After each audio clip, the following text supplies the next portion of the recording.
A-line ഇങ്ങോട്ട് വരിക. ഇന്ന് ഞാൻ ചന്നം പിന്നം എലൈനെ തിന്നു തീർക്കുന്ന ദിവസമാണ്. അപ്പൊ തുടങ്ങാം. അപ്പൊ ഫസ്റ്റ് ലെറ്റർ ഇ ആണ്. ഇക്ക് എഗ്. നെക്സ്റ്റ് എൽ ആണ്. ലൈസ്.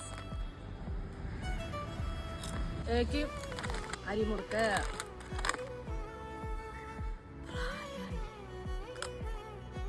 നല്ല പിന്നെ ഐക്ക് നല്ല പ്രീമിയം ഐസ്ക്രീം.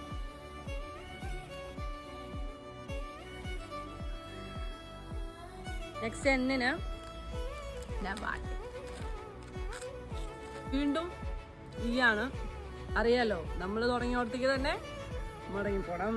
അങ്ങനെ വരുമ്പോൾ നമ്മൾ വീണ്ടും എഗ് കഴിക്കേണ്ടി വരും. അങ്ങനെ എല്ലാതിനെയും ഞാൻ ചന്നം പിന്നം തിന്നു തീർത്തിട്ടുണ്ട്. അപ്പോൾ സന്തോഷമായില്ലടാ കൂട്ടാ.